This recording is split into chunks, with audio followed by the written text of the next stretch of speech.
గజ్వేల్కి సంబంధించి మొదటి ప్రశ్న, గజ్వేల్కి సంబంధించి కేసీఆర్ పాలన కంటే రేవంత్ పాలన మెరుగ్గా ఉందని మీరు భావిస్తున్నారా అంటే లేదు అనే వాళ్ళ సంఖ్య 57% అయితే, ఉంది అనే వాళ్ళ సంఖ్య కూడా 34% పైచిలుగా ఉంది.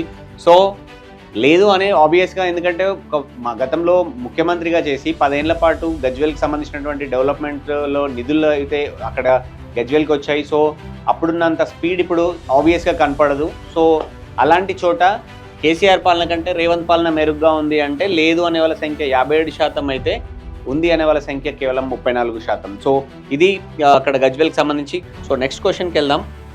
నెక్స్ట్ క్వశ్చన్, రేవంత్ పరిపాలనకు మీరు ఇచ్చే మార్కులు ఎన్ని అంటే 25 మార్కులు ఇచ్చే వాళ్ళ సంఖ్య 44% అయితే, 75 ఇచ్చే వాళ్ళ సంఖ్య 18% అయితే, 100కు 100 ఇచ్చే వాళ్ళ సంఖ్య 5.26% అయితే, 31.57% ప్రజలు 50 మార్కులు ఇచ్చారు. సో ఇది రేవంత్ పరిపాలనకు సంబంధించి గజ్వేల్ ప్రజలు ఇచ్చినటువంటి మార్కులు. మరో క్వశ్చన్కి వెళ్దాం. ఉద్యోగాలకు సంబంధించి, ఉద్యోగాల కల్పనలో కేసీఆర్ కంటే రేవంత్ బెటర్ అనుకోవచ్చా అనేది మనం ఇక్కడ ఇచ్చినటువంటి ప్రశ్న.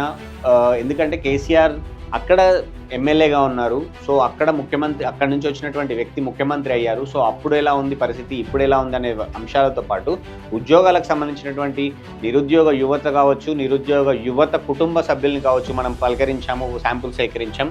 అక్కడ బెటర్ అనుకోవచ్చా అంటే దాదాపు 40% మంది ప్రజలు అవును బెటర్ అనుకుంటే, దాదాపు 60% ప్రజలు బెటర్ అనుకోలేము. ఎందుకంటే రేవంత్ సర్కార్లో కూడా నోటిఫికేషన్ల సంఖ్య ఎక్కువగా లేదు ఈ 2 ఏళ్లలో అనేది ఉంది. సో కరెక్షన్ చేసుకుంటే వచ్చే అంటే మళ్ళీ అసెంబ్లీ ఎన్నికల వరకు మారే అవకాశం ఉంటుంది. లేదు అంటే ఈ నెగిటివిటీ పెరిగే అవకాశం అయితే కనపడతా ఉంది. సో అంటే దీన్ని బట్టి అర్థం చేసుకోవచ్చు, నిరుద్యోగ యువత గజ్వేల్లో కూడా గతంలో కాంగ్రెస్ పార్టీకి మద్దతు ఇచ్చారు. అసెంబ్లీ ఎన్నికల్లో కొంత బీజేపీ వైపు అప్పుడు ఈటెల రాజేందర్ పోటీ చేశారు కాబట్టి అటువైపు కూడా మద్దతు ఇచ్చారు. కానీ అక్కడ ఉన్నటువంటి ముఖ్యమైన అభిప్రాయం ఏంటి అని అంటే, ఈ ఉద్యోగాలు అనేటివి టైంకు రాలేదు, ఇవ్వలేకపోయారు అనేది. సో ఇప్పుడు కాంగ్రెస్ ఇస్తుంది అని నమ్మే వాళ్ళు చాలామంది ఉన్నారు. కానీ ఇప్పుడు వీళ్ళు కూడా ఇంతే కదా, ఇప్పుడు రావట్లేదు కదా అనేది అయితే చాలా స్పష్టంగా అయితే కనపడతా ఉంది.